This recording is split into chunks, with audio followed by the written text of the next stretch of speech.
Waalaikumsalam, berjumpa lagi bersama saya Wong Ganteng sak donya. Apa yang bisa dibanting, Mbak?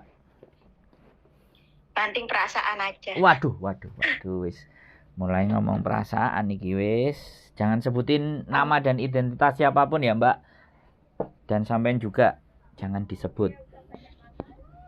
Oh, okay. Selamat sore Mas Ganteng. Selamat pagi, Mbak. Selamat pagi. Bagaimana ini? Halo. Dengar nggak? Dengar. Apa? Kedengaran nggak? Ada sinyal nggak? Ada. Jelas. Wes sampean ngomong. Oh, saya mau nanya. Saya di sini kerja baru 2 bulan, ya kan? Kerja kontrak tidak sesuai dengan kenyataannya gitu loh, Mas. Iya. Ya gak apa-apa sambil nangis, kalau nangisnya didahulukan nangis, karena kalau nangis sambil ngomong agak berat. Nangis dulu boleh. Iya, kan? Boleh. Kemarin saya udah ngancam sama majikan mau notis. Terus majikan ngomel-ngomel, kamu udah janjikan sama agen kamu, katanya kamu udah nggak pengen kerja lagi, kenapa kamu nggak mau kerja gitu? Kerja baru 2 bulan udah pulang, minta pulang. Sekarang gimana? Saya kan suruh nanti bayar agent mahal, tahu bayar agent? Tahu nggak berapa bayar kalau saya ngambil kamu? Saya pura-pura diem, nggak paham. Saya nggak tahu bayar agent berapa. Terus dia bilang gini, kalau kamu pulang nanti saya bayar lagi. Nanti kalau kamu udah pulang saya akan minta kamu suruh bayar agent, bukan saya yang bayar agent. Kamu udah janji sama agent, katanya kamu nggak mau pulang sampai kamu bertahan selamanya di situ sampai kuat. Ternyata ya Allah, saya dikerjakan itu setiap gajian itu ya Mas dicicil. Terus setiap kita minta itu susahnya minta ampun gitu loh Mas. Nah kan kita masuk kerja tanggal 14. Nah terus rincian gajinya sampai tanggal 13. Dia kalau gaji tanggal 20, 21, 22, 23, 24, 25. Nah kalau saya diem, uang sisanya itu kurangannya akan ketemu lagi ke bulan depannya. Nanti ketika aku nagih, dikurangin lagi tagihannya itu gajinya. Terus kedua, anaknya itu depresi. Aku sungguh-sungguh nggak bisa jaga anak depresi. Lebih baik kerja capek, majikan cerewet, pelit. Yang penting nyaman daripada jaga anak depresi. Untung kulit saya itu Jawa. Kalau kulitnya Cina dicokot pasti ketahuan. Halo? Iya, ya. Sampean ngomong dulu. Sampean ungkapin semuanya sampai mentok. Kan setelah itu Thomas, nah, Miss, saya mau minta uang. Kamu tuh ya setiap hari minta uang terus. Saya udah tahu kamu gajian itu tanggal 20 lah, besok kan 20. Ya besok lah gajiannya, bukan sekarang. Terus Miss, saya mau minta uang, hari ini saya belum ada uang mau keluar. Nanti nunggu. Nah, terus ditunggu sampai jam 12 dikasih uang 5.000. Nanti ya kalau kamu pulang tak kasih lagi. Sampai sekarang belum dikasih. Kalau saya nggak ngomong ya nggak dikasih. Kalau saya ngomong nanti pasti diomelinnya seperti itu lagi gitu loh. Setiap gajian dia nggak pernah tanda tangan kayak layaknya gajinya seorang Indonesia. Asal gaji udah gitu. Tapi saya ditulis di kalender sama buku tulisan pribadi saya gitu loh. Saya pengen benar-benar keluar tuh, carinya gimana loh Mas? Aku nggak kuat, maksudnya bedi mentalku kuwi lho, siji yo mental, kedua materi kan gajinya itu selalu molor dikurangin terus setiap harinya gitu loh. Saya takutnya itu, saya bukannya nambahin buat di rumah malah beban kasih orang rumah, kan kasihan juga. Terus kalau ditanya gaji ya seperti itu terus, aku ya bingung, pengen minta notis, ya dia marah-marah kalau pasti kalau ngomong ke agent pasti ya kong kali kong lah sama majikan. Tahu sendiri agent kan sukanya kan kong kali kong sama majikan gitu loh. Terus pendapatnya Mas Ganteng gimana supaya aku pengen keluar bener-bener nggak kuat, tapi gue sakit gitu loh. Lebih baik saya kerja capek siang malam nggak apa-apa, yang penting gajinya lancar gitu loh. Oke, sampean ex Hongkong kan? Iya, ex Hongkong, ex Malaysia, ex Singapura. Oke, wis pernah di Hongkong berarti sebelumnya ya. Wis fix ya. Mau notis ya. notis bayar majikan apa notis 1 month? 1 month, bulan depan hari ini kirim notis, terus bulan depan keluar atau hari ini juga keluar? Mau sampean kira-kira gimana? Saya maunya notis 1 bulan gitu loh. Oke. Nggak langsung kayak orang ngeprint, enggak. Tapi nunggu 1 bulan gitu loh. Oke, siap. Jadi gini, kita sampean kalau ke agent pasti nggak akan dikasih. Nanti coba saya carikan surat terminate kontrak 1 month notice, sampean tulis, sampean nggak perlu kasih ke majikan, nanti langsung masuk ke imigrasi, dan biar imigrasi yang ngasih surat ke majikan sendiri. Terus sampean punya lampiran yang di belakang tadi, kalau gajian selalu telat, sampean berikan informasi semuanya, keberatan sampean itu di lampiran belakang. Nah, 1 month ibaratnya kayak catatan itu kan gitu, seorang kayak bagikan curhatan seperti itu. Siap, bukan curhatan, tapi laporan konkret. Sampean minta tanggal berapa, nggak dikasih. Kalau sampean memang ada recording, jadi sampean pas waktu minta nanya itu HP sampean sudah nyalain rekodnya, jawabannya kena gitu loh. Itu juga sebenarnya kalau sampean bisa merekam itu semua, dan nanti pada saat sampean keluar, sampean bisa membantu teman-teman sampean semuanya dengan kasus yang sampean alami. Itu akan membuat kalau konten itu ditonton sama majikan, dia lebih berhati-hati dalam gaji. Sebenarnya loh ya. Ini makanya kenapa ada beberapa poin plus di dalam, kita bilangnya bukan curhatan ya, kalau saya ngobrol, kita diskusi. Jadi bagaimana diskusi kita itu cari pendapat saja. Nah gitu. Iya, jadi biar diskusi kita itu sampean menemukan solusinya sendiri, sampean menemukan jalan keluar sampean sendiri dengan segala bentuk pertimbangan, dan apa yang sampean alami itu ketika orang lain biar nggak mengalami seperti sampean kan harus di-share. Salah satunya percakapan sampean dengan majikan itu ketika di-share dan itu orang Hongkong tahu kan malu. Bisa dipahami nggak? Betul. Jadi kalau kalian nggak bisa bayarin pembantu, nggak usah. Betul harus majikan jujur. Nah, makanya interview jaga anak ketika sudah melakukan ikatan kontrak, tapi anaknya punya kelainan itu yang lebih berat. Jadi gini, kenapa itu terjadi? Karena begini Mbak, ini kita berdasarkan logika cara berpikir aja ya. Agensi PT butuh uang, ya. Agensi PT butuh uang. Sampean butuh pekerjaan, ya. Dia nggak akan berpikir pekerjaan nantinya itu berat apa sampean, susah buat sampean, itu mereka nggak berpikir itu. Karena mereka adalah profit oriented gitu loh. Yang penting dapat cuan. Nah, begitu dapat cuan, pas interview, sampean nggak punya data, nggak ada record, akhirnya sampean nggak bisa. Makanya orang-orang yang berproses dengan saya selalu berusaha, Mbak kalau interview, diterima ataupun tidak, tolong pinjem HP tetanggamu, pacarmu, bapakmu, ibumu, palekmu, selingkuhanmu, pokoknya HP lah, dimana interview itu harus terekam ketika berangkat dari Indonesia. Sebenarnya ini tidak berlaku hanya cuma di Indonesia, di Hongkong pun rekod gitu loh. Jadi apa yang kita tanyakan, aku nanti kerja jam berapa sampai jam berapa, terus kita bagaimana dan seperti apa, itu tujuannya untuk melindungi diri sendiri sebenarnya. Kalau pas ketemu yang kayak gini, kerja job tidak sesuai dengan kontrak, punya anak, jaga anak, tidak ada embel-embelnya, anaknya itu berkebutuhan khusus gitu loh. Kalau kayak gitu kan anak berkebutuhan khusus, otomatis kalau anak berkebutuhan khusus ya pasti siapa yang mau. Makanya kadang-kadang ada PT-PT asal dapat majikan berangkat saja. Ada yang mentalnya kuat, ya kebetulan sampean yang kena di mental gitu loh. Saya anggapnya begitu. Karena saya sekali lagi tidak di posisi seperti sampean, makanya aku ngomongnya akan sedikit bebas bersuara. Kadang ada yang diajak ngobrol, kamu sih nggak tahu di posisiku. Saya memahami posisi sampean dan saya sudah menggarisbawahi sampean mau keluar. Caranya yaitu tadi, karena memutuskan kontrak secara sepihak itu boleh dalam peraturan. Baik majikan sampean mau nginterminate sampean sekendak hatinya bisa, sampean memecat majikan sampean itu juga bisa. Mecatnya mau 1 bulan nanti atau mecat hari ini juga, itu juga bisa. Jadi ini yang harus bisa dipelajarin sama teman-teman. Nah, saran saya yaitu tadi, momen-momen yang sudah terjadi. Sekali lagi, konten ini nggak hanya buat sampean, konten ini buat teman-teman yang nonton. momen-momen di mana kalian minta gaji nggak segera dikasih, momen-momen kalian disiksa, momen-momen kalian itu mendapatkan pelayanan nggak enak, rekam.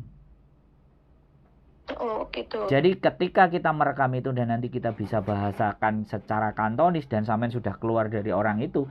Tetapi ya sekali lagi peraturan di Hong Kong adalah ketika kita merekam suara dan mempublikasikan tidak ada izin, itu bisa jadi masalah baru. Bisa dipahami nggak? Makanya data itu buat sampean sendiri, buat laporan sampean sendiri ke imigrasi. Atau bila perlu sampean nggak usah ngebreak. Dengan laporan-laporan yang sampean buat tadi datang ke labor.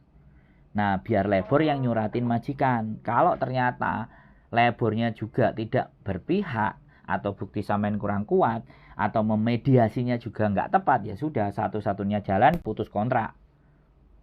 One man notice atau hari itu juga. Jadi seperti itu. Nah dari apa yang saya jelaskan, apakah sampean punya gambaran sudah? Tahu seperti apa dan harus bagaimana, karena itu yang penting. Kira-kira bagaimana? Sudah bisa dipahami? Sudah bisa pahami, cuman intinya saya nggak mau banyak ribet ataupun itu dan inilah. Intinya saya dari segi mental udah nggak kuat, ya, dari sudah. Segi gaji ya seperti itu pasti akan kedepannya kedua tahunnya pasti akan seperti itu kalau kita tidak mengambil tegas kan. Cuman saya cuma ingin hanya satu, pengen keluar udah, ya, tapi nggak mau tahu apa sebabnya kenapa kita harus keluar. Pasti kan nanti majikan kalau kita nggak terima akan dia menyalahkan kita juga. Apa sebabnya kita putus kontrak baru kerja 2 bulan seperti itu. Ya sudah, makanya sampean tulis ke imigrasi, saya hari ini memasukkan, saya ingin keluar dari 1 bulan dari hari ini, kan sudah kelar. Jadi imigrasi itu akan menulis bahwa anak ini akan saya putus visanya di tanggal sekian karena tidak mau bekerja lagi di tempatmu. Selesai. Kalau imigrasi gak ada negosiasi, dia langsung ngirim surat ke majikan. Lah majikannya nanti yang akan coba pres sampean. Nggak mau aku, kamu mau nambah-nambah nggak mau, ya udah itu keputusannya imigrasi, di tanggal itu saya harus keluar. Selesai. Dan kalau sampean nggak digaji, sampean nggak dibayar, kita lapor ke labor, nggak ada masalah itu. Gaji semuanya sampean akan sampean terima ulang, tiket pesawat sampean juga akan diberikan sama majikan, kalau enggak labor yang kasih catatan. Nah itu kan sesuai dengan keinginan sampean, nggak mau cincong-cincong cerut, ya kan, nggak mau ada nego-nego lagi. Saya tambah seneng kalau orang-orang yang mau diputusin kayak gitu. Jadi maksudnya aku nggak mau ribet, wis aku metu. Nah sekarang pertanyaannya, metu hari ini juga atau 1 bulan? Nah kalau metu hari ini juga, siapkan 1 kali gaji, bayar ke majikan, cabut. Kalau keluar bulan depan, yaitu one man notice, kita kirim ke imigrasi, imigrasi akan ngirim surat ke majikan sampean. Begitu ceritanya Mbak kira-kira? Oh, ya. Soalnya mas seperti itu, karena saya nanti apa sebabnya dan dipertanyakan banyak, tahu sendiri kalau majikan orang sini kalau salah tidak mau disalahkan. Iya nggak apa-apa. Cuman saya karena ingin tutup masalah, mau keluar, selesai. Saya nggak kuat. Ya sudah. Gak usah kamu banyak nanya, aku akan keluar sesuai tanggal dari majikan itu. Kalau dia mau keluarin dari tanggal yang tidak ditentukan oleh itu, berarti dia mengintermanage sampean. Sampean wajib dapat 1 bulan gaji. Ngono ceritanya Mbak. Layaknya diinterminate, tapi kita belum masuk jam interminate, tapi dia mengeluarkan lebih awal, itu termasuk interminate juga. Iya, langsung sampean diusir dari rumah, itu kan 1 bulan gaji sampean. Makanya nggak ada masalah toh, sih Pak. Gitu, wes bisa clear pandangannya, sudah lebih jelas, nggak bingung, nggak pusing, nggak mumet. Nggak, alhamdulillah matur suwun pendapatnya. Iya, pokoknya aku bingung mau cari pendapat sama siapa. Iya bisa. Hanya berapa bulan ini orang Indan nggak bisa ngirim gitu loh, karena terhambat sama gaji. Aku pusing gaji, anaknya ayo seperti itu, aku bingung gitu loh.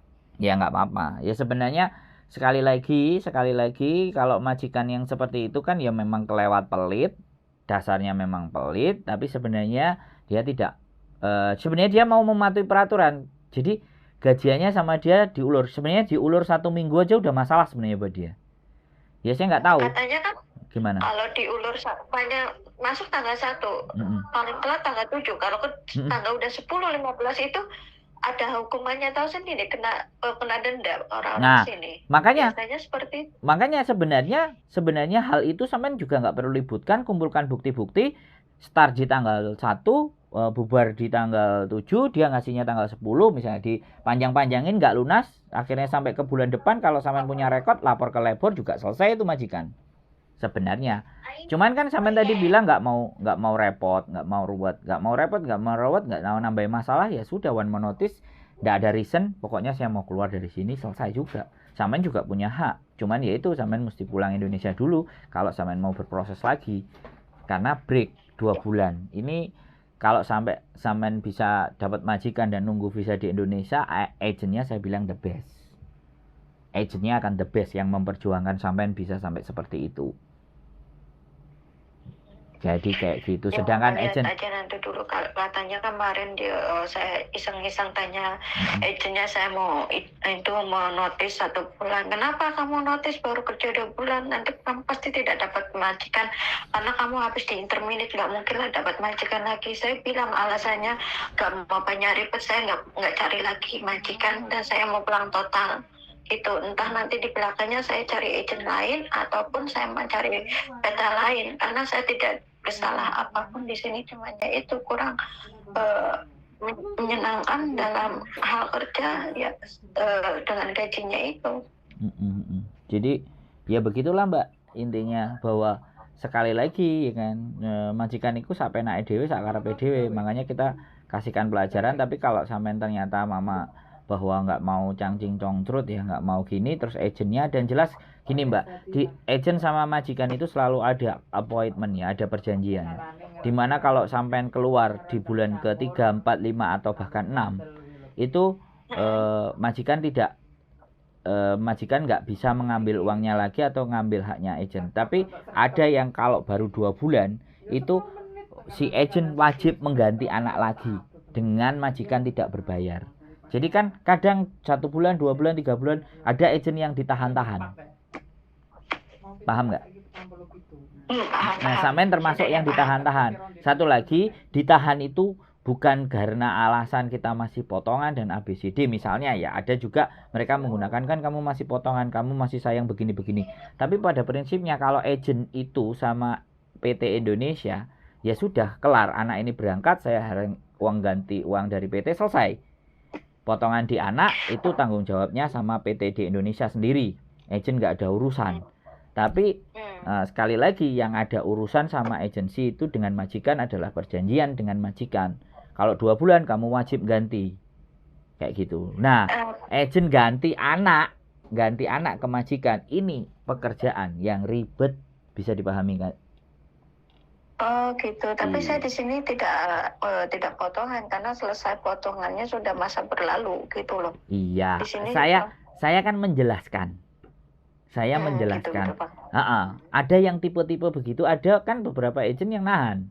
Karena memang ada perjanjian dengan majikan. Makanya sebisa mungkin agent itu kadang-kadang ngepuk-puk, bertahanlah 4 bulan lah atau 5 bulan lah, setelah itu lagian kan kamu di rumah butuh anak. Nah kalau masih kayak gitu kan enak, dia masih mendengarkan yang kita omongin, agent. Nah itu kembali lagi karena setiap karakter agent masing-masing. Nah kebetulan kan saya bukan anak buahnya agent. bisa dipahami nggak Mbak? Kalau saya temennya sampean gitu loh, jadi saya bukan agent. Iya, teman ngobrol gitu loh.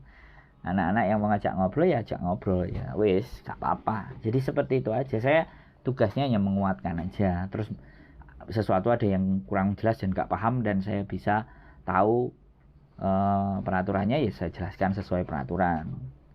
Nek sesuai karep saya wis mesti ngawur gitu.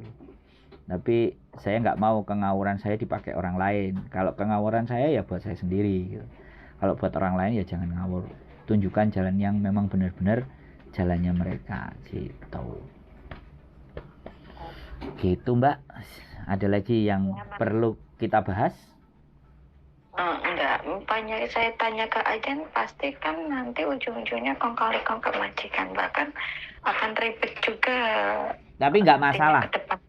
Tapi nggak masalah kalau sampean tanya ke agent, nggak masalah menurut saya. Tinggal sampean tahu responnya aja. Responnya baik, bagus, memberikan dukungan, boleh didengar. Responnya pahit, mentah, meleset, baru. Jadi itu yang nggak pas. Mana lah Mbak ya? Oh, oke gitu. Makasih sarannya orang ganteng. Terima Sandonya, kasih Mbak. juga udah kasih waktu buat curhatannya. Gantengnya, Alhamdulillah udah lega. gantengnya sak Kasih donyo. pendapat dan solusinya. Gantengnya sak donyo ditambahi. Oke? Lah yo sak dunyo. Oke, siap. Atur suwun paringi rezekine sing Amin, lancar. siap Mbak. Umure sing dawa. Jih. Sehat selalu ya. Kontak-kontak nanti kalau masih bingung dan Atur khawatir. suwun. Jih, yuk. Bye. Assalamualaikum. Waalaikumsalam warahmatullahi wabarakatuh. Oke guys, kena mental dengan tabiat-tabiat dan kelakuan orang Hong Kong. Mbaknya kena mental. Oke, saya pangkas saja karena mbaknya sudah nggak mau. Oke, aturannya seperti apa, bagaimana kita jelaskan. Tetapi kembali lagi, keputusan tidak ada pada saya. Saya hanya menyesuaikan situasi dan kondisi saat ini yang dialami teman-teman. Apakah pas, apakah cocok, dan mbaknya juga nggak ada potongan. Sehat selalu buat kalian dan keep stay tune in my YouTube video and see you.